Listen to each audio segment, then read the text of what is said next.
Hey, what's up guys? Sir Emanon here, back with another episode of Road to 1000 DuelingBook rating. First off, I want to apologize if I still sound a little bit off. Like I said in yesterday's video, I am still recovering from a bit of a nasty cough. But the show must go on, and here we are today actually playing Salamangreat against Orcust. So yeah, Salamangreat is one of those decks that I've never really picked up, nor have I really intended to play at any competitive event. Obviously it's been out for a long time, so we're all familiar with how the deck naturally operates and how to play against it and stuff. But as far as giving you guys the normal level of like depth and just discussion and details and things that I normally try and do with my videos, I might not necessarily be able to do that on the same level with this deck. And I also am very prone to misplaying, and it's a deck I've never really been that good at personally. So yeah, if you guys have any like feedback or advice or just general improvements, or like if you want to point out any misplays, I'd be more than welcome to read those comments if you guys have anything to say. As always, feedback is appreciated. But yeah, let's just go ahead and dive on into the gameplay here. So yeah, we lose the rock paper scissors. So he gets to go first. I should mention that once again, this is a game from I want to say about a month ago. So deck building and just Etheria in terms of interactions is actually a little bit different. Not fundamentally different, but enough to be worth talking about. Starting off with this right here. So right now, it's never really correct to Ash the Mathematician. Back when Orcust was being played with this build, as you can see, he's playing Mind Control and Instant Fusion in these cards in the main deck. And these have largely been cut right now, even if you're not playing the Sky Striker Orcust build, but especially if you are. But even the pure builds are moving towards like Allure of Darkness and like just other hand traps instead of like these cards. I kind of talked about this in yesterday's video, but yeah, so like the idea was like with this kind of build that was running around about a month ago or so, it'd be okay to Ash Mathematician because, as you can see, like in this kind of hand, it just often ends their turn.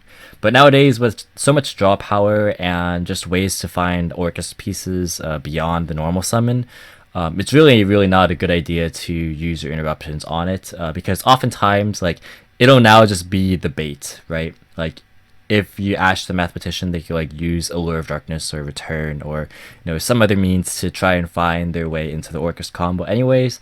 Whereas here, like, their normal summon is generally actually just their only play to get started. So yeah, like that's why I did it here, but now I would just save it for Harp and not really Ash anything else. And you can see with our hand, it's actually not very good right now.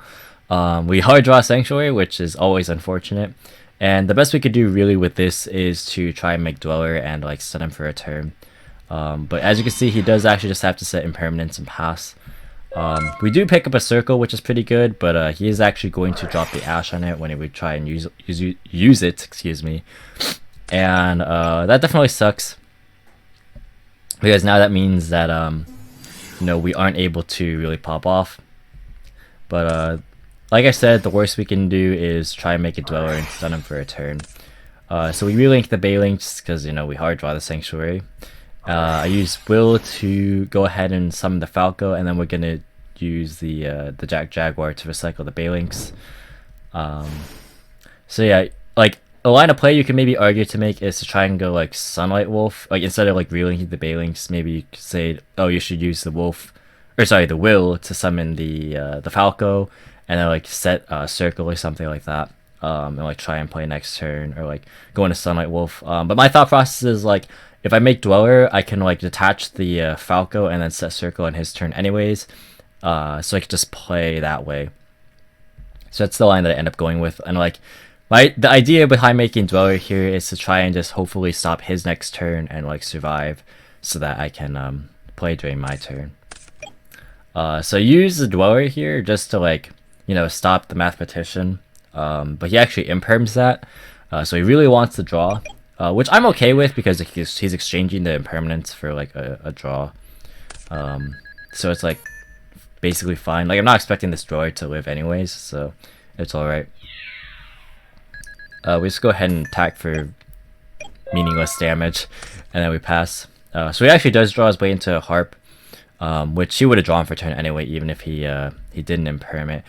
Which I found a little bit strange because would have personally want the Dweller to not be live during my own turn, just in case I like do draw a play.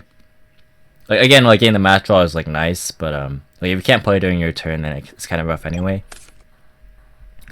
So yeah, you could argue that using the Dweller shotgun is a little bit of a misplay, because like if he uses imperm, like you could make the read that he has another imperm in his hand that he could use in his turn to stop the Dweller, which is like maybe a reason why he would expend it, because he feels comfortable like stopping Dweller for 2 turns. So like if I get impermed here, it actually just sucks because he has a play. But fortunately he doesn't, so yeah, we're gonna carry on here. He mind controls both my monsters, and he makes Phoenix to pitch the instant fusion to get rid of my circle that I set off the Falco. And then he attacks for 36, and I believe he just goes into a Dingirsu to send my Will. Yeah, he goes Gala and then makes Ding, and he sends Will. Yeah, so right here, it's not looking great, but it's actually not terrible because I pick up a Spinny. So we actually do have a play here. So we normal summon Spinny and make a Baylynx. And you guys can correct me if this is not the right line of play. So this is like one of those places where it's like, excuse me, if there's a more optimal way to do this, then I would love to hear about it. Because again, I'm not very well versed in this deck. So yeah, I use Jaguar to recycle the Baylynx to bring it back. And then I go ahead and go into Sunlight Wolf. And I relink so I can add back the circle, so I can get access to Gazelle. So like the whole goal here is to like try and make Stalio to out the Ding, and then like just push for a lot if I can.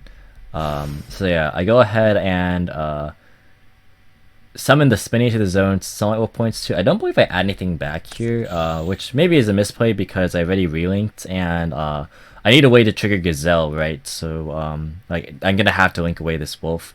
And I use Hita here instead of like making a third wolf, because I want to take his Ash so I can make Stalio, which reserves me to use Gazelle at a better point. He assumed I was gonna take his Phoenix, but I'm like, nah, I'm gonna take the Ash instead. And I use Gazelle to send the Roar, that way I can stop his next play. And I go into Stalio, and he actually scoops to that point. Yeah, so the idea is like Stalio's gonna bounce his Ding, and then like Roar can stop like his next play, because he has Harp Engrave and he's top decking, so I feel fairly confident with that position. So you guys can let me know if that is the right play, if that's maybe not the best play, but that was just the intention that I was going for. So here we have a pretty solid hand.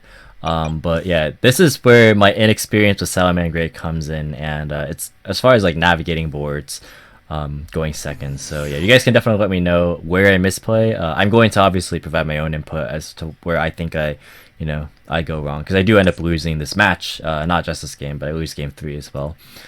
Just a spoiler alert. But anyways, he goes off and starts with Armageddonite, and you'll notice like with this kind of build, again, like if I Ash or Imperm, he just ends his turn, which is like insane.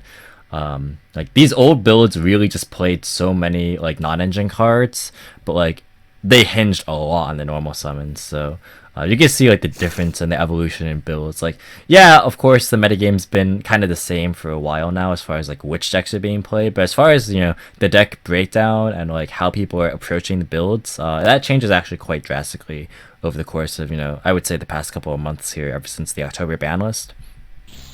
But anyways, he's gonna go ahead and use his Harp to summon the Nightmare. And this is basically just the basic combo. I use Phantasma here just to try and dig, and we pick up a Gazelle and a Buffalo, which is kind of insane. I put back the Roar, which maybe I should put back Mining, but I don't know, I just felt like I could have sent the Roar off Gazelle anyway, so I didn't feel too pressured. He actually goes and uses Return off the Galatea, because he has the World 1 hard drawn, so I can kind of get that. But yeah, he goes ahead and just goes with the rest of the play here, and he does have Symbol, so he could bring back the Galatea in the end phase if he wants. Oh wait, no, he doesn't have Battle, never mind, but he can just do it in the main phase here. He also sends the Phantasma with Dingirsu instead of attaching. But I mean, that's generally okay because he still has like Nightmare Engrave, so he can keep playing next turn. So he has Cosmic, Call by the Grave, Impermanence, and Phantasme, as well as IP. So this is quite a lot of disruption to play through. And you can see like this is again just my inexperience coming in. But yeah, I go ahead and normal summon Flame Buffalo. I generally just think that this is a pretty like safe option. Obviously he has Call by the Grave, so it loses to that, but there's not too many cards that can stop this. And my thought is like, okay, so this is probably gonna force the IP. So maybe what I should have done if I want to force IP, because like he says he doesn't have any response to the summon, so it's like probably what I should have done is just enter the battle phase or like try and ask to leave the main phase. Because like my hope was that he would actually use IP on this, because I have Mining, I have Gazelle, I have Will, I have like a lot of extension. So like the hope was like that he was trying to like Unicorn shuffle this thing back, because like, you know, people generally just don't want this thing to trigger. So as soon as he said okay, I maybe should have had to read that he had another way to stop this. So I probably should have read Call by the Grave, because he let this the summon go through and opted not to use IP. So that's kind of like a little thing that like you guys can maybe pick up, is that like, again, kind of like what I said in the last video, if your opponent does something that maybe doesn't make the most sense to you immediately, like there definitely is still a reason that your opponent is doing what they're doing. In this case, they're not using IP for Unicorn because they have another way to stop Buffalo, but because they've Called by the Grave. So that's the kind of read that you can make based on what your opponent's doing. So like I should have tried to go in a battle phase to force out the IP, because that would have like immediately just dealt with that disruption. So definitely a misplay there. That's the first thing I can immediately think of watching this back. So you just have to Call by the Grave, uses it. We go ahead and grab Sanctuary, of course. And his other two back row is Cosmic and Impermanence. I saw Impermanence game 1, I didn't see Cosmic though. So like in my mind, I'm probably thinking Impermanence at the very least, but like I could probably play through it, no problem. So I use Mining here, and I grab a Foul. I'm not sure if this is correct. I guess the idea is that I want to chain block Ash, because I can like activate Gazelle here, and then go Chainlink 1 Gazelle to send Chainlink 2 Foul, and chain block that way. So I think I'm just testing, like, or not testing, but I'm trying to play around Ash with that play. Which may or may not be correct. Let me know what you guys would have Mining for here. If you would have like tried to go for something different. He doesn't have Babble, so like I didn't really feel that Foxy was needed. So yeah, I just generally thought Foul was fine. Maybe I should have added Jaguar, so like I could like will summon it and then like summon like maybe something else off of the Stalio if I got that far. That way I could go for a Dweller and like shut off his follow-up. Like that's another thing. But like Foul also kind of does the same thing for making Dwellers. So yeah, again, let me know what you guys would have done here. Again, I'm not a seasoned Salamangreat player by any means, so I'm very curious as far as what people would do. So here, like, I still should be forcing out IP. Like, nowadays, I always just, you know, force out IP as early as I can. But, like, this was back when IP was, like, you know, first still being introduced a bit into the metagame. So, yeah, like, I wasn't, like, as familiarized with just, you know, trying to force it out as early as possible. But, like, at my Catskill Regional, where I played the dumb Penguin Paleo Frog build, I even like would just summon Swap Frog and go battle phase, like just to try and force it out. So yeah, like it's very good to try and just do. Yeah, so here to kind of just play right into it. I don't know why. This is definitely wrong, because now he just gets so much value out of his IP. So yeah, like this is just me. It's not even a Salamangreat error at this point. It's just a fundamental like Yu-Gi-Oh error. Like definitely you should be forcing out IP. And this is why I'm reviewing this game, because very obvious mistakes there.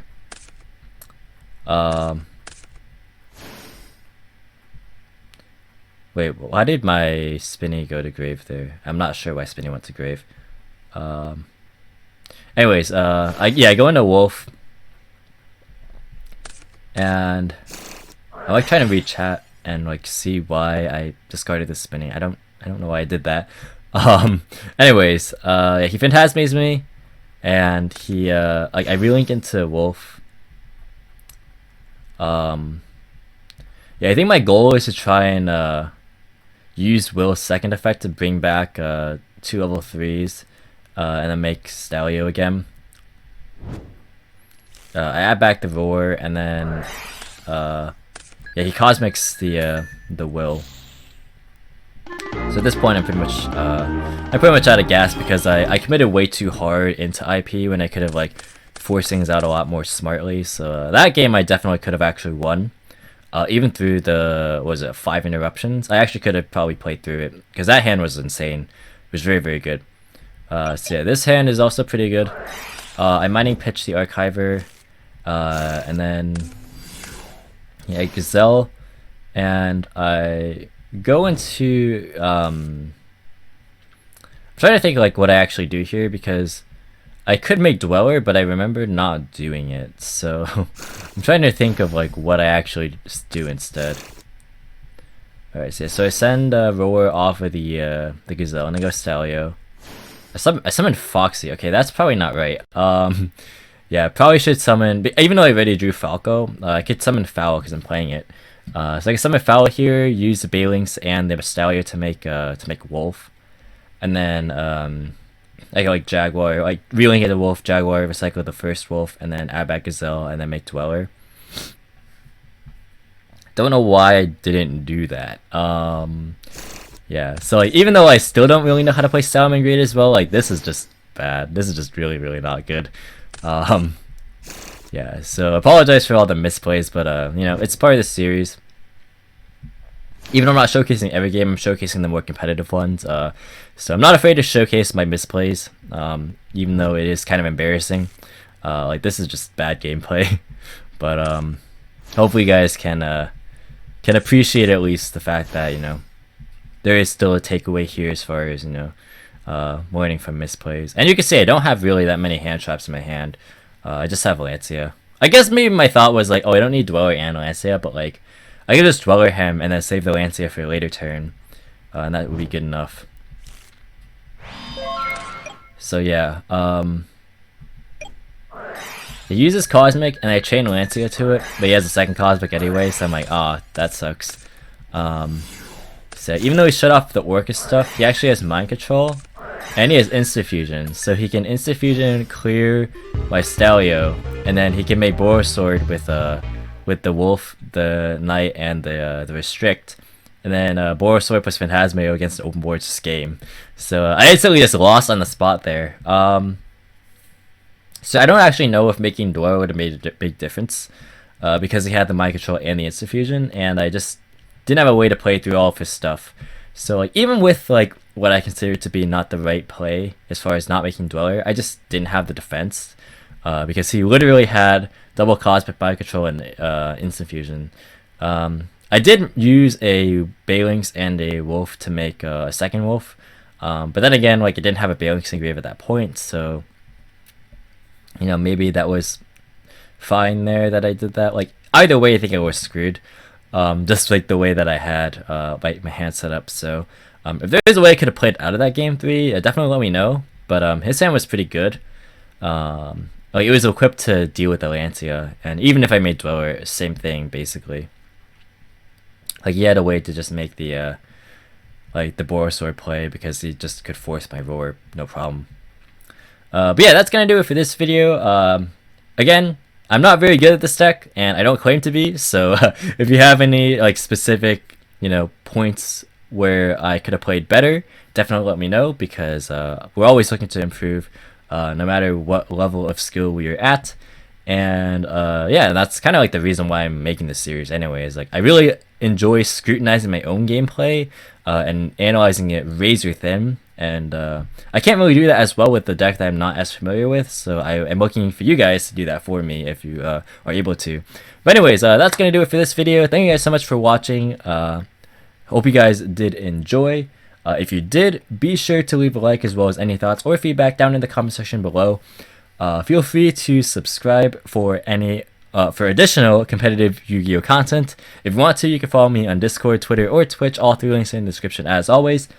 And once again, thank you guys so much for watching, and until next time, I will catch you in the next video. See you guys!